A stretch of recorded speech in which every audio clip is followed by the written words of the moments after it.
What's going on, Workforce? Brian here, and today we're talking about the Problem of Ishgard. Ishgard Rebuilding has kicked off with patch 5.11, and Chris and I are both in love with it. Chris, I was taking Maddie to school. You called me. You're like, I can't believe people are upset. And I feel like there's going to be a real a comment, and I want to get out in front of it first, that somebody's going to say, once again, Work to Game is on the opposite side of what the community wants. And if that's the way we are, well then you're welcome, because I think it's important to have all perspectives. I still am a fan of Blue Mage. I'm still looking forward to that update, but we're talking about the Rebuilding of Ishgard. Chris, like it, hate it, what are your thoughts? What's up, jerks? So I know that last night we were having a conversation in Discord. I was not able to stream because I was in and out throughout the day. So I wasn't going to be sitting for any one length of time long enough to spin up, but I got to hang out with a lot of you in our Discord. Links in the description below. And I like the content. I like anything that brings so many people that server congestion is a thing. Yeah. I think anytime a movie theater has a line around the block and has cars spilling into adjacent businesses' parking lots to the point where the police have to come direct traffic, that is not a failure of the movie. That is not a failure of the moviegoers. That is not a failure of the movie theater. That's the sign of something is bigger than the content itself. And so the fact that we saw depressed Ultimate numbers on viewership, I was a little concerned in the morning, like, what's going on with 14? We should have passed WoW on the release of Ultimate. This is our time in the sun, twice per expansion. We get to be the top dog on Twitch and other streaming platforms. And that wasn't the case yesterday. I mean, we were much higher. We were elevated. We were at 4 to 5 times average viewership, but we were not where we should be. Right. I think it's because there were so many people logged in. If you guys have not logged in and gone to Foundation and seen the maximum number of players that your system will render, and then moved forward 50 feet and had a different set of the maximum number of players it's awesome. I could not be happier with how this content is rolling out, and that is from somebody in my ivory tower that has not gotten in. I have tried to go to multiple concerted works, both on my world and through the world visit system, just so I could taste it. I thought about setting my alarm for 3 a.m. so that I could wake up and catch a concerted work that was going to reset during the wee hours of the morning. And I haven't gotten to see a concerted work yet. And I still think it's beautiful and it's wonderful. Yeah.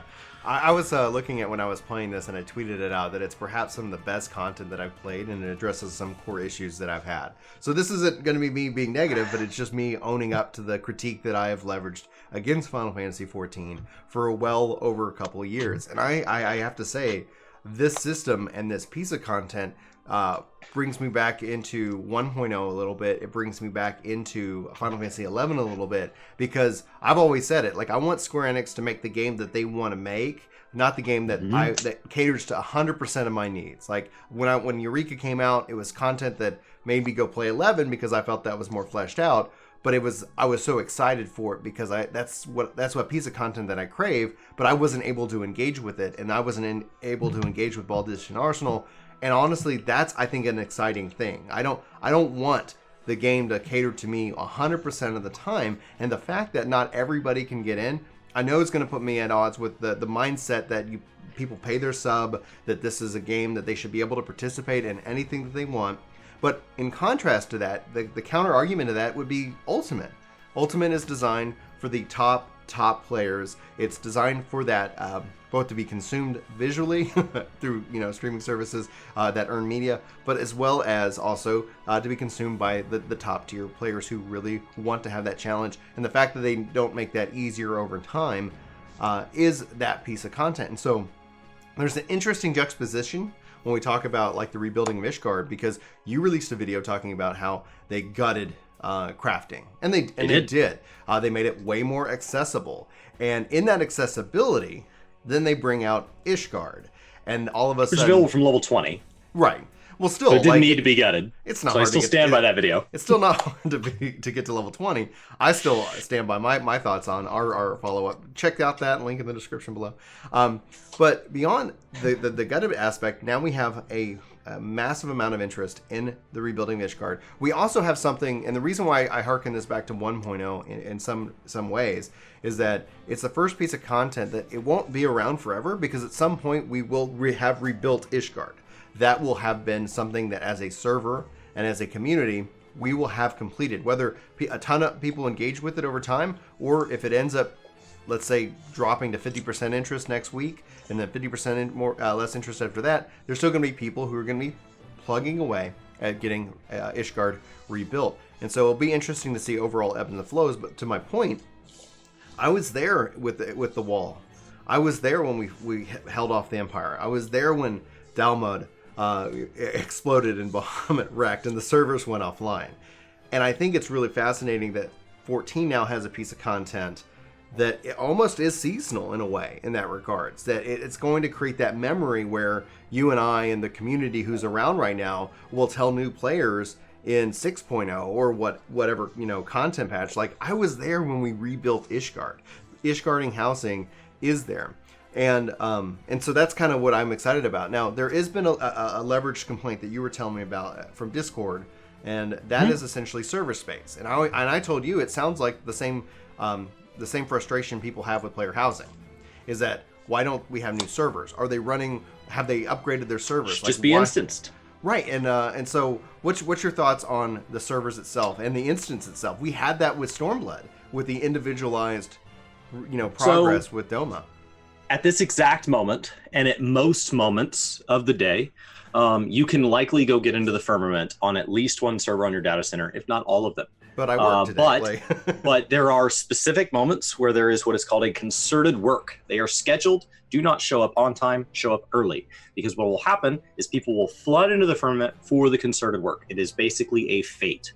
So you have this timed fate, like a gate in the Golden Saucer, and everybody's going to be doing the same task. So they're going to be picking up a log, sawing the log, delivering the log, picking up a log, sawing the log, delivering a log. That's all it is. It's basic content. I have not been there for it. I have tried, because the firmament is full currently at the time of this video with people trying to do this. Not everybody can get in. Meanwhile, you can world visit to contribute to this. So you have people from multiple worlds in there. You have people from multiple worlds sitting in Foundation trying to queue in, and not everybody can get in. So that's the complaint. Now, that being said, the progress is very small. We don't know how many steps it will take to rebuild Ishgard, but the very first step last night was to take a piece of fabric and drape it over some scaffolding. That's all that fate did. So this is going to be just one step at a time. And hopefully they stay that small, so that this is representative of hundreds of steps. We don't rebuild Ishgard in 2 weeks. We rebuild it through now in 5.55. That would be my preference. Ideally, so that this lasts a very long time. But by not letting everybody in, you theoretically are actually rebuilding Ishgard. Like, they can go back and they could put a plaque next to that piece of fabric and say, here is the 500 or 1,000 or 200 or however many people are in that instance, because you literally cannot see them all. Right. Here are the people who helped build this canopy. Period. These are the players that did it on all the servers. There was no extra server they spun up. There was no imaginary Ishgard that we rebuilt with overpopulation or overflow lines that only had certain parts of it built because there was only overflow at certain intervals. No. Every single Ishgard is a real Ishgard that is being built by real players and will live on real servers until this game shuts down. And that's the advantage of that. But the disadvantage is players are 100% not getting in. Right. They're still able to contribute through the other necessary means. You're still able to get scripts. What does the concerted work reward?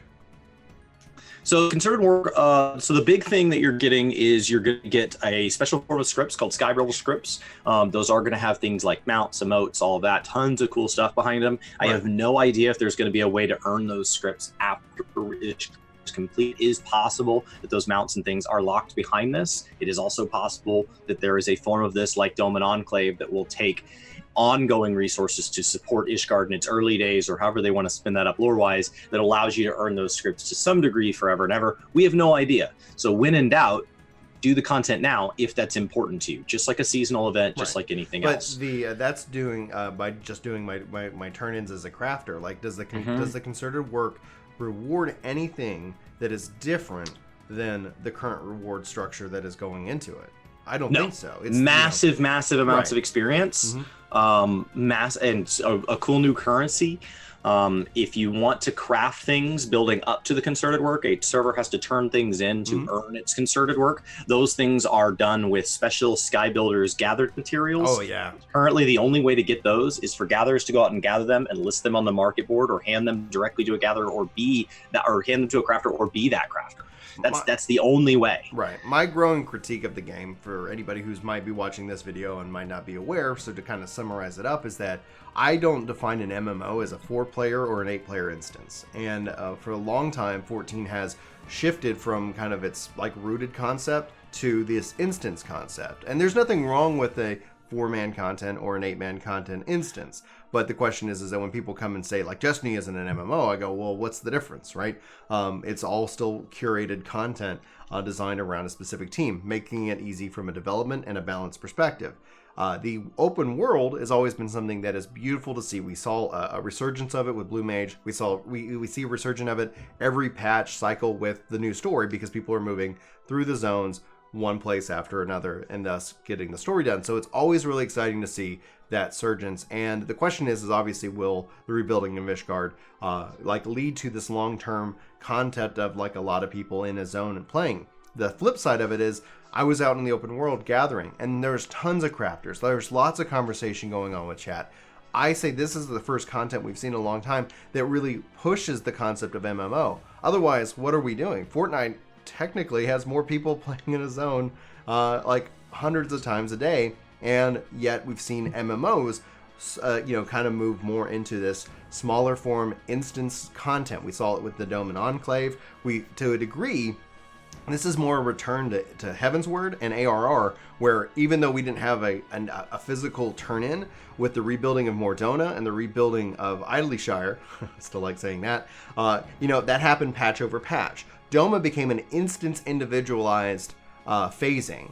And so that was like, it really wasn't bringing us as a community and a server together. This kind of feels more like AR and Heavensward, although we're having an actual impact via turn-ins. And this also feels like more like how 1.0 and sandbox content should be designed for the game, which I think leads more to that earned media and all of it. And so like for me, the fact that this really kind of leans into what I have always held as an MMO really has me excited. It really kind of says like, yes, can we get this for battle content? Can we get this for like different zones? And can't like this kind of concept? I hope that we get to see this, like whatever the technology they put behind the system, brought into kind of the greater context of the game as a whole. And that serves as a narrative to what the fact is the Warrior of Light. It's a very personalized story. Yeah, and so that's where like as a story it's fantastic, but as an MMO, like it's gone more into that smaller form content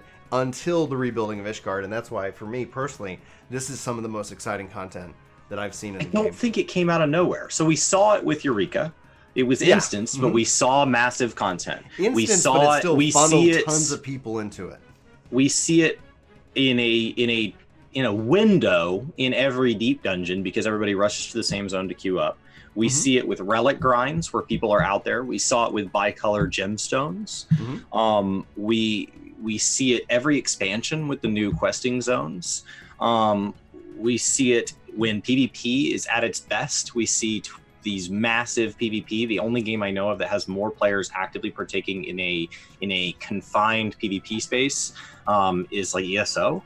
I mean, you have more open-minded ones like EVE, where you can have hundreds and hundreds of people, but ultimately, like, ESO is the only one that has like a scheduled piece of content that draws in as many people as 14 does. I guess maybe unless you go compare to things like Fortnite, which don't have that RPG element. So right.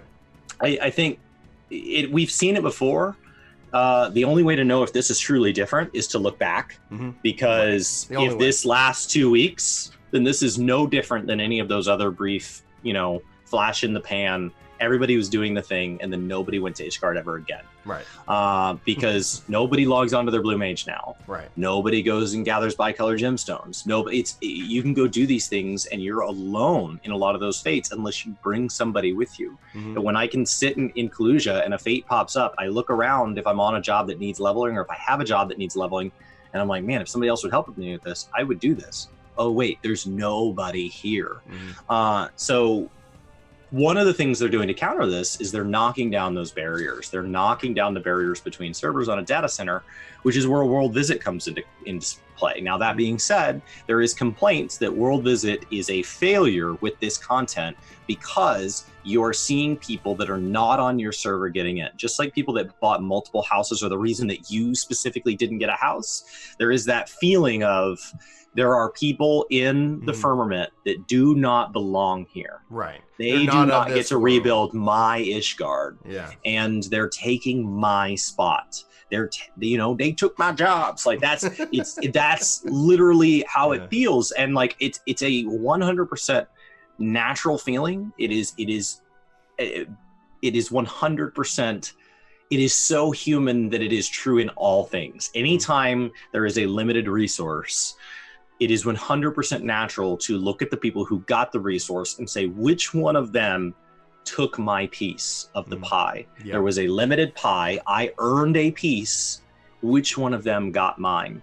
And so do you think World Visit makes this process of rebuilding Ishgard better, or does it make it worse? I think it will. Obviously, I think it makes it better, but even though on the short term, imagine here in 2 weeks that if it drops by 50% interest, World Visit's going to help make sure that this continues on and ensures its viability. If it's so intense, if it's so like you for the next 6 months have yet to ever do one of these, and it's your hunt, like the reason why you're subbed is because you want to rebuild Ishgard and you can't because of World Visit, because the interest remains so high.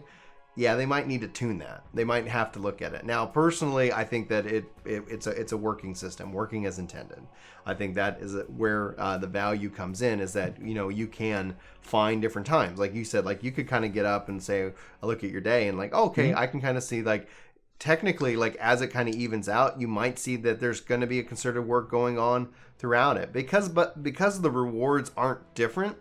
Ultimately, it's going to be something that I think will end up settling down, and because people are like, okay, great, like all right, that's cool. You guys, you do that. Oh, we don't have enough. And then it's like you put out the link shell call saying, hey, we don't have enough people. Like, please come and hit it up. But I think that's ultimately how it's going to even out. It's just day one excitement, etc. going for it. Now, what do you say to the critique that this makes high level crafting boring? Well, it does. I think crafting and gathering in general has been largely flattened in the sake of making it accessible. There were too many aspects of crafting that were daunting before. You had to learn the rotation. The rotation was not any more complex than a PvE rotation. It was less complex in every way. Leveling, crafting, and gathering is less complex than leveling a battle job. It's less of a rotation. It's less of a grind. It's less complex to gear. It is not as complex as mastering a battle class, but it's in addition to your battle class. So a player who only has to master one battle class to do all of PvE now has to do this totally separate thing. So it was, the 1 to 50 grind was very real, just like the 1 to 50 grind for a new player going through MSQ. ARR was hard to grind through.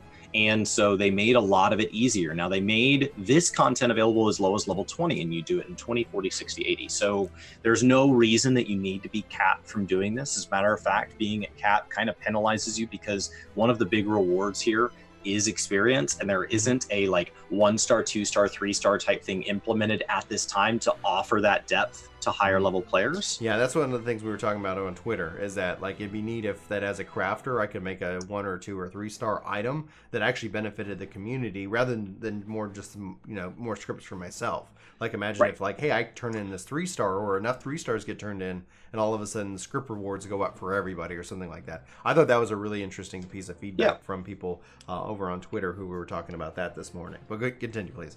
So the high level crafting in general has been largely flattened in the desire to make the journey to high level more interesting.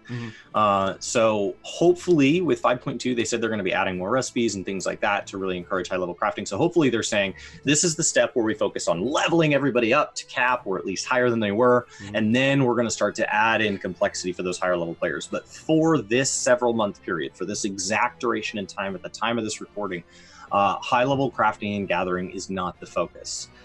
So that is 100% the case. And I put out that video before the patch went live. I put out that video for 5.1 when it was set to patch notes. And so people felt I was being a doomsayer because I was just saying that it was going to be flat without having gone hands-on, which is true. I had not gone hands-on. I was looking at it and I was saying, this is how I think I'll feel.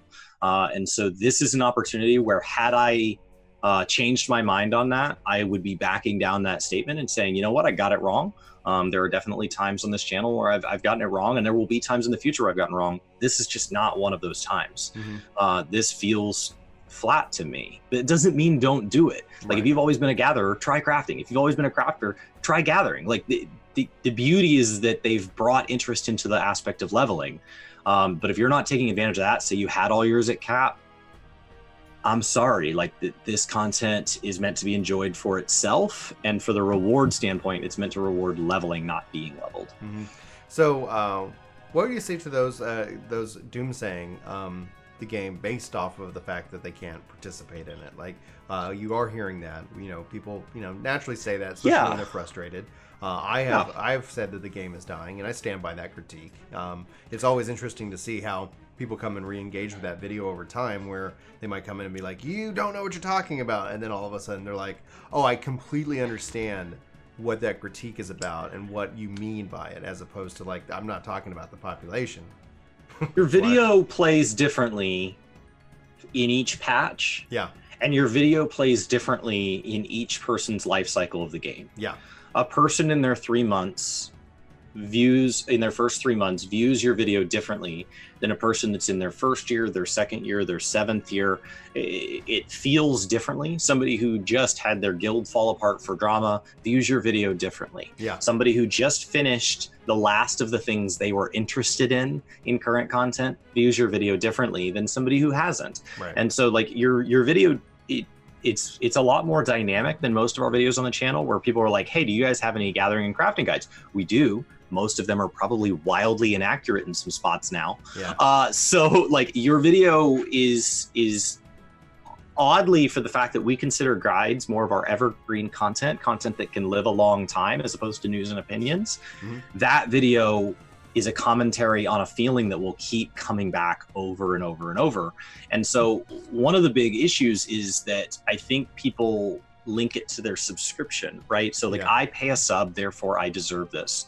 So I would liken that to a buffet. So if you think about like a continental breakfast, if you've ever stayed at a crappy hotel, sometimes you have to eat literally one of everything at the continental breakfast just to get full. Whether you like it or not, that's the only way to get enough food. And that's because they've simplified it down. They've made it to where everybody can enjoy every piece, and they've made it affordably so that everybody can afford to get to every piece. So the most casual person can afford to stay at the crappiest of hotels. And that's because it comes with a really basic continental breakfast. Now, if you've ever had a chance to go to a fancy buffet, maybe you were in Vegas where it was comped, or maybe, you've stayed at a really luxurious hotel for some special event of yours, or maybe you just travel better than me. There are some incredible buffets in the world. And I've had a chance to be at buffets where, like, especially in Vegas, where every single entree is a 5-star chef from it's Italian imported gelato, and it's Kobe steak, and it's true Japanese sushi, and like it's the best of everything. Your stomach doesn't get any bigger at that buffet to the continental breakfast. It's the same stomach, and you cannot have all of it. And so when you go to those and they have 100 of the best dishes in the world, you have to pick which 2, 3, 4, however much you can eat. And some people can eat more than others. You have to pick the amount that you can eat and the amount you want to eat of each thing. You could totally fill up on just the Italian gelato.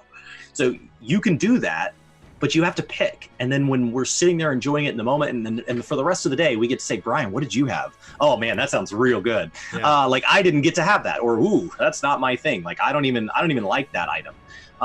but we had different experiences. And so I think there's something awesome about that, but it is frustrating in this game that people don't want to have things they didn't get to. They don't want to have 5-star entrees that they didn't get to. So we need to simplify that menu down. Yeah. So that everybody can get to everything. I think that's where we're seeing with the success of Classic and the success. And also, if you look at just forward to the 2020s, for the different MMOs that are all like on the horizon, a lot of them are returning to this concept of sandbox, player economy. Some things you'll never get to do. Some things are unfair. Like the curated, personalized, individualized experience is fundamentally one of the things that I think over time people have said there's value in it. We shouldn't reject the theme park 100%, but we shouldn't be 100% theme park anymore.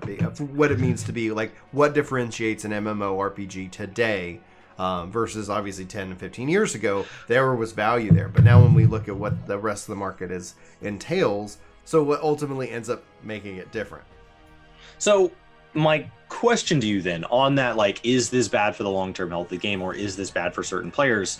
And where we'll ultimately kind of wrap this up is does a player who is a casual player, right? They work a lot and all of that. They think World Visit makes this worse, and whether it does or it doesn't, they don't feel that they're going to partake in this content because it's only available at certain hours of the day, and they can't be there for those. They're going to get to miss out on the concerted works. They're going to get to miss out on the rebuilding of Ishgard, and they pay to be part of this game, and they want to be part of this, and it's important to them. They're not getting to partake.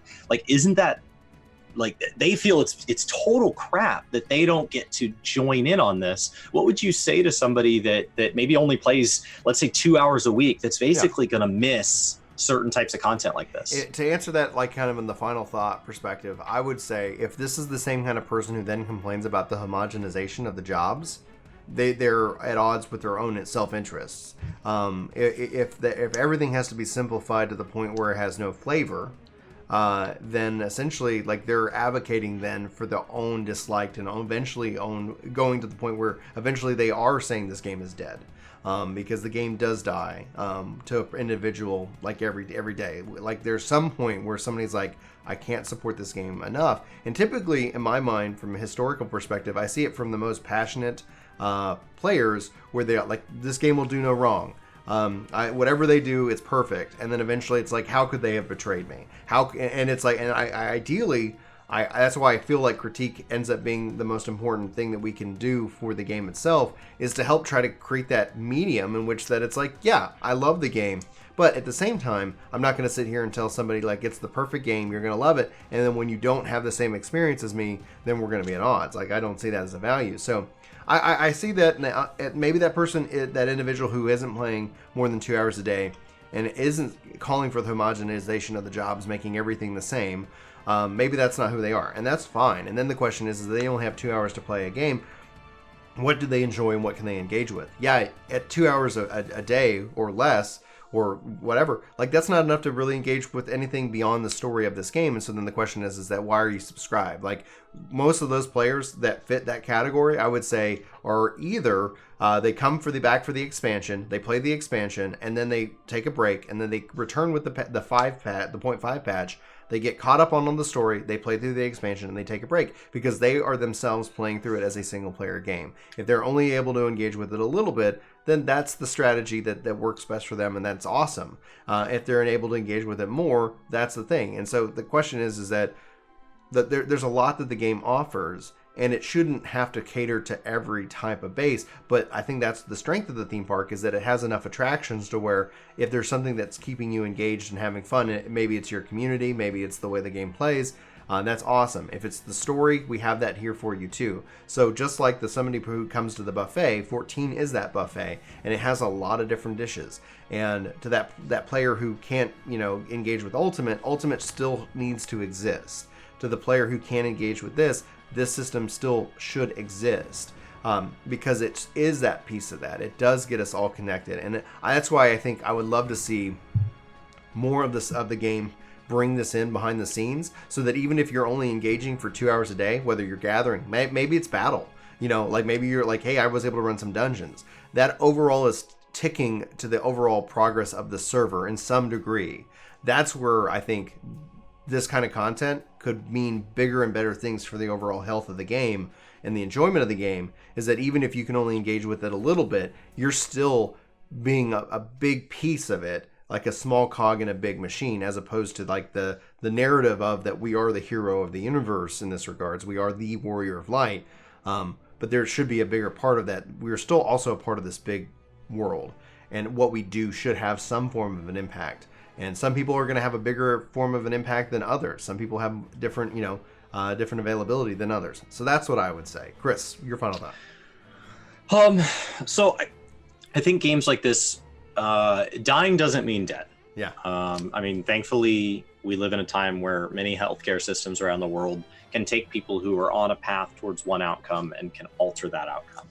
And Yoshi P and his team have proven time and time again that if we say, hey, I feel really sick, we go to the doctor, we go to Yoshi P on the servers. We don't complain in our private little world on Reddit. We don't complain in our very private world on Discord or in our party chat. We actually go out to their forums and we go to the doctor and we say, I don't know if you're listening to me right now, but I don't feel good. They have a tendency, now while they're being yelled at by a lot of us, who are all saying conflicting things. I love it, I hate it. You should go left, you should go right. They have a good bearing, better than most MMOs, of listening to that and somehow saying, I hear you. And not only do I hear what you're saying, I hear what you're wanting, which is different. Yeah. There are players who ask for one thing, kids who say, I just want to stay up later, but a parent that knows, no, you're tired and you need to go to bed. Mm-hmm. And so he has a tendency of being able to shepherd us into the things that we don't yet know we want. Right. And we don't yet know we've asked for. Baldesian Arsenal is a great example of something that we didn't know we wanted and we got it, and it's wonderful. Now, do they hit the mark all the time? No game does, but they seem to hit the mark more than most. Mm-hmm. They seem to hit the mark more than anybody else on the market right now, because the other game in the world right now that I consider to be the pinnacle of MMOs is a game that's 15 years old. Yeah. So they are the best of current content, and they are the bar right now. But games like this don't die all at once. And so eventually there will come a time when they either can't listen to us or they miss the mark, and they miss it over and over and over. And that's what happened with World of Warcraft. It wasn't that BFA just woke up one day and was a garbage game. They had more slack than that. It was a whole decade of time after time of iterative decisions where they felt that they were listening to their players. There was no point where they walked into a dev meeting and said, it's time we start screwing with these guys. They really did try to listen and make a game that players would enjoy at every step, and they just happened to get it wrong. Mm-hmm. And we didn't know it was wrong until we unsubscribed, and by then it was too late. Yeah. Even people who complained along the way didn't get taken seriously, and so that's where Brian and I are saying, hey, there's some things that concern me here. There's some cracks in the armor. As it stands, the armor is fine. This game is still the best MMO of all current retail MMOs on the market, in my opinion, hands down. Mm-hmm. It dominated 2019. It's in a position to dominate 2020. It has been an incredible experience. And even for my complaints about crafting and gathering and very specific systems, the rest of it is still moving forward at an incredible pace. But that doesn't mean we can ignore these things. And so that's my concern, is when we have these moments where we realize, okay, we flattened a crafting system, and to get Ishgard, turns out that the way you engage with Ishgard could be done at level 20, so we didn't need to flatten the crafting system to do it. Correct the skill bloat, things like having 27 different stealth buttons, yes, but to make the level, to make the auto gather, that was unnecessary. To make descent 100%, no matter what skill level it is, with descent 1, you can descent an item that's eye level 400. That was unnecessary. So the fact that we did all those things and we're simplifying it down to where you have high level players complaining and you have active players complaining, is a sign that there's frustration. And so somewhere in there, there's a logical and reasonable complaint, and how they engage with that is something that we're going to have to look to. It's a big problem. It is. Anyway, guys, we'd love to know what you think about this entire conversation. We thank you for joining, especially if you watched it this far. We really appreciate you taking time out of your day to listen to us rant and praise the game for all that it does right and all that we wish that it could do better. Anyway, I think we'll sign off with that. Looking forward to your comments. If you like the video, hit the like button. If you're new here, we hope you hit that subscribe button. Keep coming back. We post a lot of content around MMORPGs, and it's a lot of fun. So we've got fun things coming up here in the near future, and we got lots of fun plans ready and waiting for 2020. So for Work to Game, my name is Brian. My name's Chris. Thanks so much for watching. We hope you have a fantastic day. See you next time.